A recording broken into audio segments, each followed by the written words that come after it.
You know, niggas gotta get their priorities together. Got their mind on the wrong things, spending their money in the wrong way. Trapaholics, real trap shit. Say you need that car with the rims and a trunk, just like Jim. It's more than life. Yeah. I'm telling you. Talk to him. Say you need that LV bag with the belt and the hat. That's all you got though. It's more than life. Yeah. Talk to him. Real. Say you wanna turn up at the club, buy some bottles, impress them girls. It's more than life. Fucking everybody. Yeah.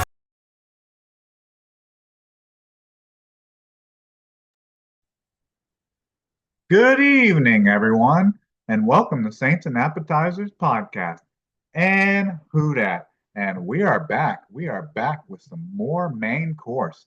And before we get into any main course or appetizers, I'm trying with this weather. I'm trying to bring tank tops back. Trying to bring tank tops back. So I hope anyone out there that had to survive this last week, hopefully this last week of brutally cold winter weather. I hope you all survived, but I got a pretty good story for you. So we're just trying to bring tank tops back, and I think if you've been a follower of this podcast, you know I live in a dog trot cabin and got like an outhouse and a outdoor shower. But for the first, maybe like the second time this winter where it's actually warmed up enough, or we're kind of moving into spring now. I go to use it and I noticed the water pressure ain't quite as good as it used to be, and it's kind of spraying up around the neck, and I'm seeing like, oh, can I twist that to maybe make it tighter on the threads, and I go and do that a little bit, and the whole thing just broke off. The neck just broke off. Rust, freeze, probably a little bit of both of them, but you had me just standing there with my cheeks out and the head and the shower head and then the neck of it just in my hand, just in awe that just literally just twisted off of there so easily. So if anyone else is out there, you know, you're dealing with this winter weather, I hope not too many people had to deal with busted pipes or frozen pipes or anything like that. But hopefully that's the end of it, and hopefully we can stay with the tank tops back, or the wife beater. We're kind of out in the country here, so maybe even the wife beaters back. But anyway, so that's enough of just a personal story for me. Let's kind of move into some Saints news here, because there's a little bit of it. It's kind of slowed down a little bit since the end of the Super Bowl and the first bit of hiring of Kellen Moore, the head coach. But anyways, let's kind of get into that. There's a couple things like Kellen Moore. He's building his coaching staff. Um, yeah, building his coaching staff. Let's see what else I have here. The salary cap actually going up a little bit more than what the Saints were expecting, so that's positive. And hey, possibly even a Saints defense maybe moving to a 3-4. But let's get into that now. So can I get a menu? And so the first thing is Kellen Moore. He's kind of building his coaching staff right before our eyes, literally, and it's a younger coaching staff. There's quite a few young guys and really young guys on there that are even younger than him, which makes he's what 36. I guess not the youngest head coach of all time, but I think currently the youngest head coach. So there's some guys that are even younger than him, which is pretty wild. But let's just kind of go over them just for name recognition. So we finally got our offensive coordinator, Doug Nussmeier. I think that was one that we kind of expected for a while, but Doug Nussmeier could be interesting how that all plays out with if Greg Nussmeier, LSU's quarterback, if he has a good year, possibly go on I'm sure most LSU fans out there hoping they go on another 2019 national championship type run. Will the Saints be bad enough to where they're possibly slotted in position to take Doug Nussmeier's son, uh, uh, Greg Nussmeier, and Doug Nussmeier? He has some uh, ties of being like an offensive coordinator and an assistant at LSU as well. So I'm sure people like him for his background there, and that his son's the starting quarterback for LSU. But for most of these guys, I don't really know a whole lot about them. But so you have Doug Mustmeyer, who's 54 years old, and then you have your quarterback coach Scott Tolzien, 37, running back coach Joel Thomas, 50, and then you have a tight end. This is where we get the youngest guy, and you might recognize the last name a little bit. But we have for tight ends coach, we have Chase Hazlitt, Jim Hazlitt's son, only 32 years old. Reading off stats and ages and things like that are actually starting to make me feel old, which that's bad. I might have to shave this beard off to maybe lie about my age a little bit. But yeah, we have Chase Hazlitt, Jim Hazlitt's son, who, I mean, Jim Hazlitt, you maybe slot him as the third greatest Saints head coach of all time, probably behind Sean Payton and Jim Mora. Then you probably have Jim Hazlitt there. So getting some old ties to the New Orleans with Chase Hazlitt. And then you have wide receiver coach Kenneth Williams, 53. And then you have O-line coach Brett Nugent, 42. Run quarterback TJ Paganetti, 35. Defensive coordinator. So this one may ruffle a few feathers with some people, but this is kind of like the Doug Nussmeier hiring. I think pretty much everyone knew who it was, but hell, the main thing that surprised me was his age. You know, a lot of people are mad or just don't like him because of what he did with the as a head coach with the Los Angeles Chargers, LA Chargers. But I'm talking defensive coordinator Brandon Staley. I saw that he's 42 years old. Hell, back in 2021 when he was still the Chargers head coach, I was thinking he was in his late 40s, early 50s. But no, Brandon Staley is only 42 years old. That's the thing that surprises me the most about that hire. But you know, I think a lot of people just can't forget Brandon Staley as a head coach. You know, he had that folly moment in what was it, week 7? I guess that was week 18. I'm guessing were playing 17 games by 2021. Not exactly sure, but it was either week 17 or week 18, playing a play-in game essentially to make the playoffs against the Raiders. And it was the end of the game, and it was like a 3rd and 8. And it was set up to where if it was a tie, both the Chargers and the Raiders would make the playoffs. But obviously, if one beat one or the other, then they would be out. But I think Brandon Staley, just a boneheaded, technical and just how you're controlling a game type of move. I don't think they had like a good defense set up out there. They kind of had that mandering kind of group that you see from a defense when they think that they're going to kneel it.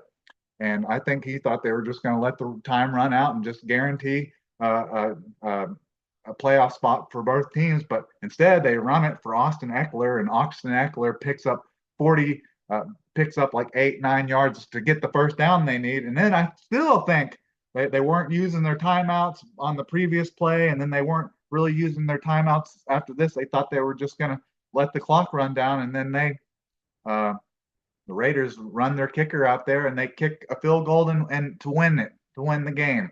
So some bad game management in Brandon Staley's last game as a head coach of the LA Chargers. But I think that's what sticks in people's head is that bad, boneheaded moment.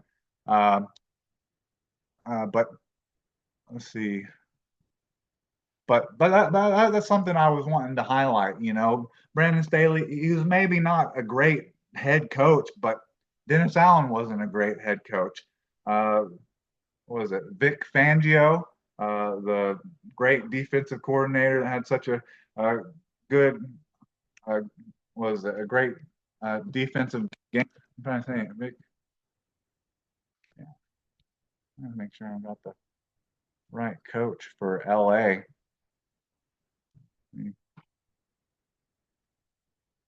For Philadelphia. Yeah, Vic Fangio was just the head coach for them. So you got Dennis Allen, Vic Fangio, Brandon Staley. Like, yeah, maybe they weren't good head coaches, but history shows for the most part that they're good defensive coordinators, and that's what the Saints are hiring him as the defensive coordinator, not the head coach.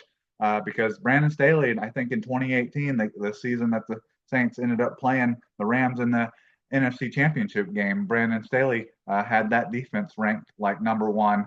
And then like his first couple of years with the Chargers, uh, Khalil Mack, Derwin James, and Joey Bosa, they all had like the best, best seasons of their career, But uh, the Saints, they don't. I mean, I understand what most people are saying is that the Saints don't have a Khalil Mack, don't have Derwin James, don't have a Joey Bosa on their team. So yeah, that kind of hurts, but I understand that. So that's what I gotta say about Brandon Staley is hopefully he can revive what he was the defensive coordinator type of statistics and resume that he had with the Rams. And because he doesn't have like a super long history of being a defensive coordinator in the NFL before he became a head coach and then was kind of just an assistant last year. But hopefully he can get back on track and be like he was when he was with the Rams in 2018. So that's the defensive coordinator. We may circle back to this when we talk about a 3-4 defense that the Saints are possibly trying to move to, and what personnel they kind of need for that. So so then defensive pass game. You have Terry Joseph, who's 51, and then special teams coordinator Phil Galliano, 48, and special teams assistant Kyle Weber. And I'll just go through positions that haven't been hired yet. Wide receiver assistant, O-line assistant, senior assistant, offense assistant,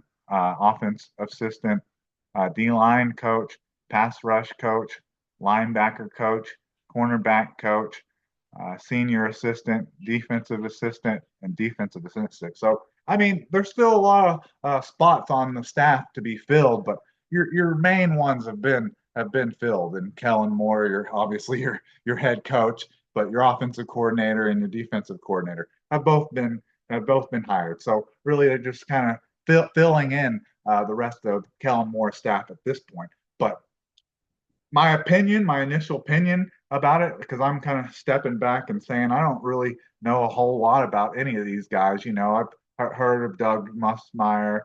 I've heard of Hazlitt, not necessarily Chase, but Hazlitt. I've heard of Brandon Staley.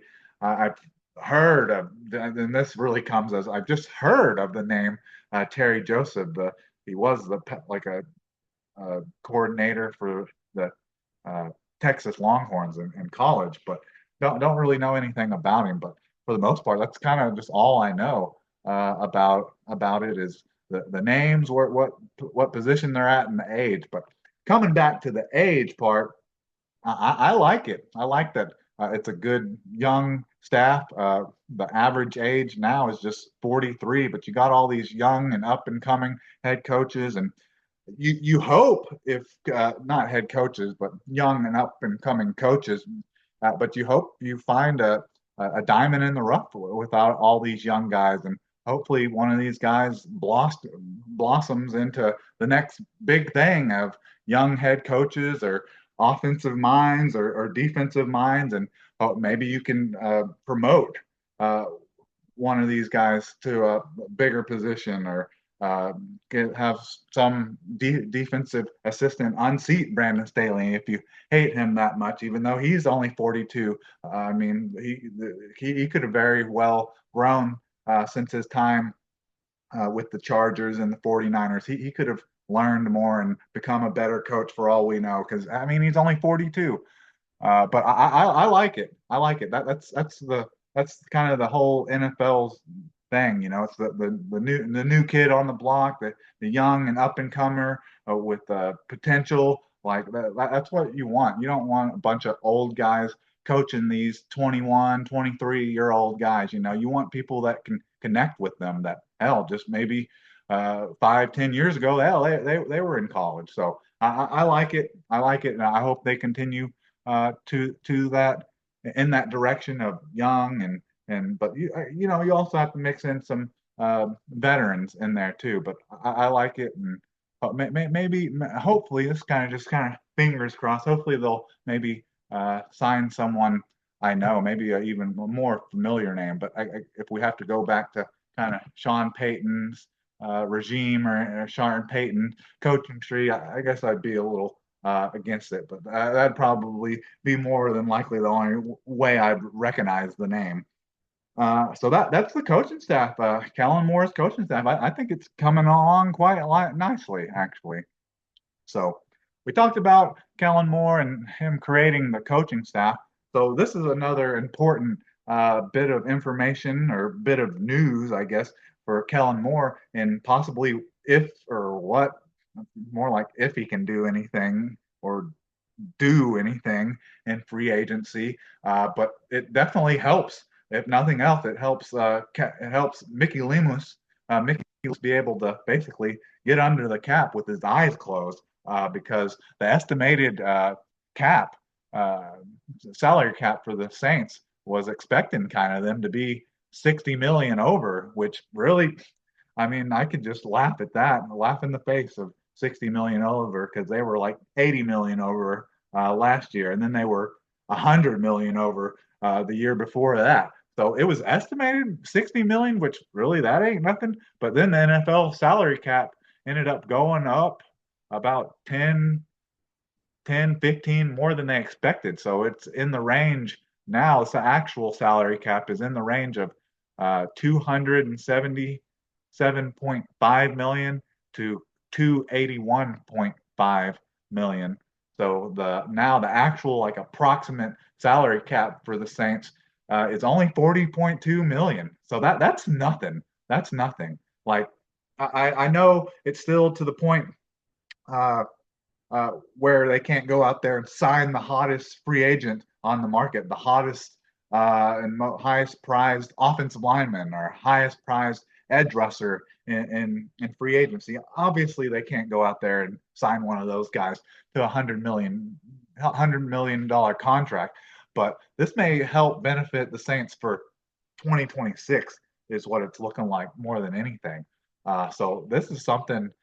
This is a small win for the Saints, definitely here in the offseason. You have to take them where you can get them. I feel like we could take them with the Kellen Moore signing for now, but definitely got to get a little excited with what the Saints can do now in the free agent. I guess this free agency coming up in a couple weeks, but more free agency in the future is more of what I'm thinking of. So yeah, that's a tiny number, 47.2. That's nothing. So now last thing. So we talked about our guy. We talked about our guy Brandon Staley and what he might be bringing with him as a special teams or not special teams as a defensive coordinator for the New Orleans Saints. Now is possibly to a 3-4 defense, which I honestly thought I haven't really heard about people talking about much difference between a 3-4 and a 4-3 and what a 3-2-5. Like from what my knowledge and kind of understanding of NFL defenses today is that they kind of play a little bit of both. They're just kind of a hybrid of like all three or any other type of matchups that you got, type of matchup that you have, alignments that you get. But just the outright statement of switching from a 4-3 to a 3-4 kind of makes me want to hit you with a little bit of my knowledge of a 3-4 defense, which would make sense because that's what they played. That's what they played, and the LA Chargers played a 3-4. So you had your edge rushers, Joey Bosa and Khalil Mack, kind of playing as linebackers, standing up the majority of the time. But I think you'd see Joey Bosa go down in a 3-point stance sometimes. But looking at Saints players that could possibly fit into a defense like this. This kind of hurts a little bit because I mean a lot of your players are players that have always played kind of in a 4-3 or they don't fit the criteria for height and weight.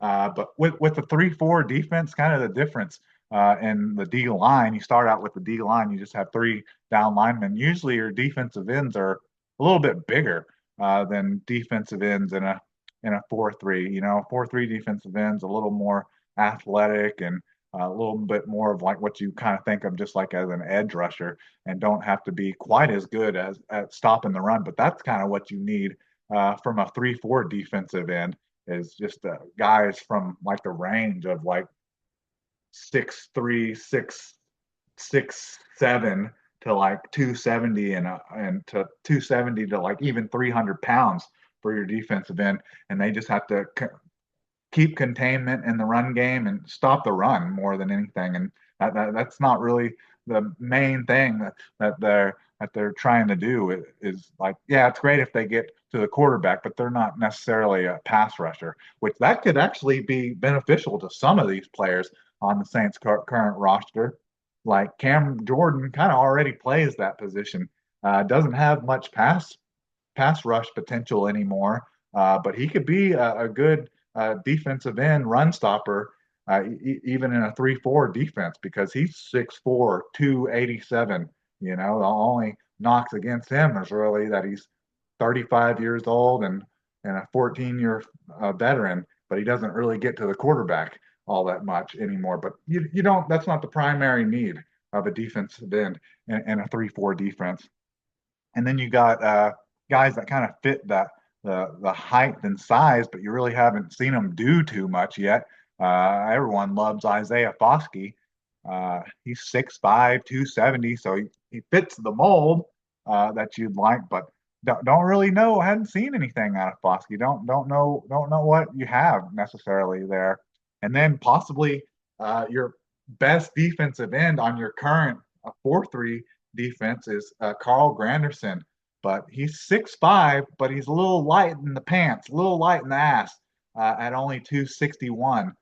But he's 28 years. He's still just 28 years old, a 6-year pro. So there's a potential of being able to stand him up as a outside linebacker, either right outside linebacker or a left outside linebacker to maybe lengthen his career a little bit or have him just be able to fit on this team because I don't know. He may get moved around too much in a 3-4 out there on the edge.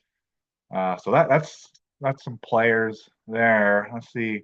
Tano Passanio is a great player. Hopefully he's fully healed from what he had. He had either an Achilles or a ACL injury, and somehow was able to come back and play in like the last game of the season in 2024. But Tano Passanio is a good player to have already if they re-sign him or if he's under contract.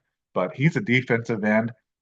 But he's just like what I was saying. He's 6'7", almost 290, only 30 years old, an 8-year pro. But he was a 3-4 defensive end with the Kansas City Chiefs. I think he was a starter at some points, and then he was a backup as a 3-4 defensive end. So that the Saints have some players that can fit those molds. Tano Passanio, that would be great. Hopefully you finally get something out of Peyton Turner because he's 6'6", 270, only 26 years old. So hopefully he's still maybe able to learn a position. And then you have a free agent, Chase Young. So he was okay last year. I think he was second in the league in pressures, and that means he was first in the league in almost sacks, which just drive you freaking crazy. But if the Saints re-sign him, he was a defensive end in the 4-3, but he would stand up. I think he would be a stand-up outside linebacker in a 3-4 because he's 6'5", 265, and he's still extremely young. 25 years old, was like the second pick in the draft, only a 5-year pro. So be interesting if the Saints think that maybe re-signing him during free agency would maybe give them a piece to build around. All right. So that's all your defensive ends and where some of them maybe still fit in a 3-4, or maybe some of them might want to start standing up.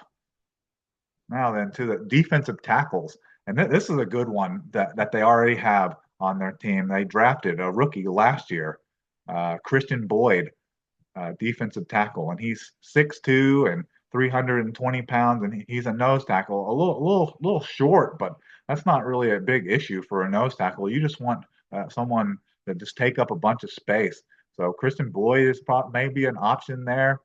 Brian Brissy could actually be an option as one of your defensive ends, actually, because he's not a huge guy, a huge defensive tackle. He's a three technique and a 4-3, so he's usually your smaller pass rushing defensive tackle in a 4-3. But his run defense is probably really the only real knock on his game, because I think he was second in the league last year with 7.5 sacks. So, but him just being, he's just 6'5", 305. But once again, just another young player, only 23 years old. Some possible position change is not necessarily out of the question for him. But yeah, he could end up. But the fact that he's such a great pass rusher at the defensive tackle position, and the fact that he doesn't necessarily have to be at a defensive end, and it just feels like Brian Brissy is almost not going to fit in this defense, is what it kind of feels like, because he's a three technique, and you don't have three techniques. You usually just have your freaking 350 pounds. It says that on their stats that they're 350 pounds, but hell, after Thanksgiving they're probably like 400 pounds, just a space eater in the middle. But it'd be interesting to see if they actually truly move to a 3-4 defense, where Brian Brissy, possibly the Saints' best defensive player. I would say best defensive player from the last year, where he fits into it. And then you have John Ridgway, 6'5", 320, could possibly be an option. Colin Saunders, Hollis Thomas,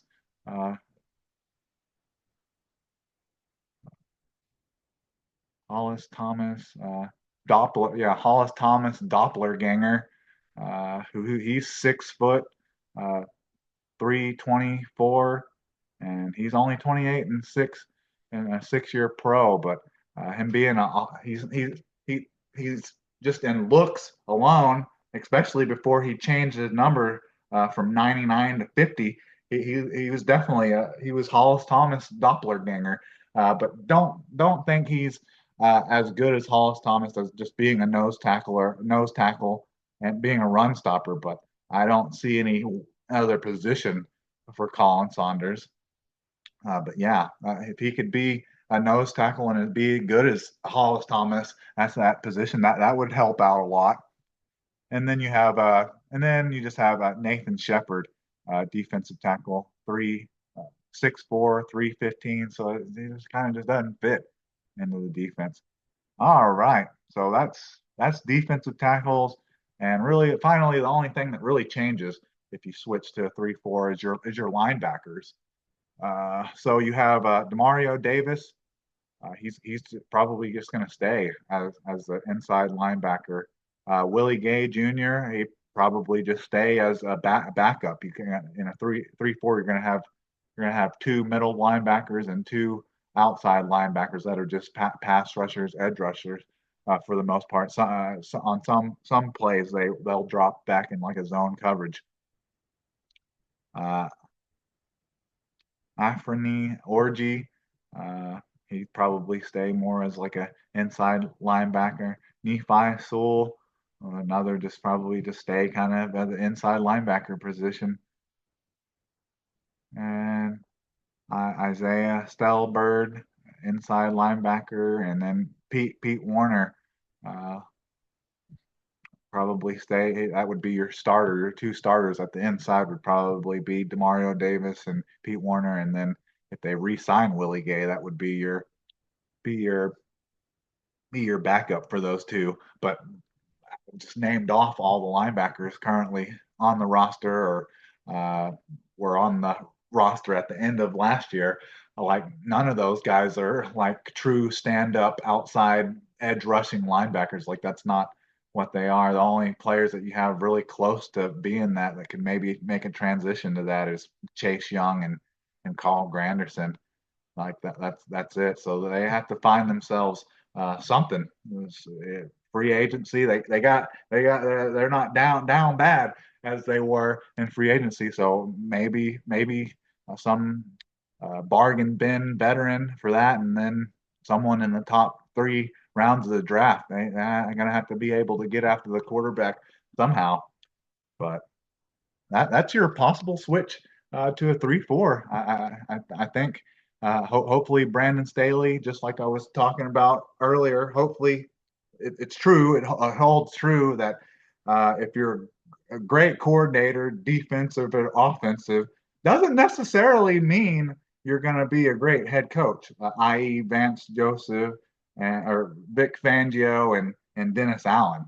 So hopefully we get the trend of that continues, and hopefully he comes in here and they tear up all the studs of what this defense used to be, and hopefully next thing we know we're back just kind of like we were talking in the Drew Brees era. Would be nice just to be in the top 15, again. But realistically, we'd love to be back in top 10, top 5 defenses in the league, and maybe help us if we're having no idea really who the quarterback is. But if it's one of these young guys on the roster or a rookie, it'd be nice to have a good defense to support them. Same with needing to add another back to make this a better running game. Hell, if they can find a quarterback that can squat 700 pounds, maybe they should try that and implement the tush push brotherly shove who the Falcons and the Green Bay Packers have put in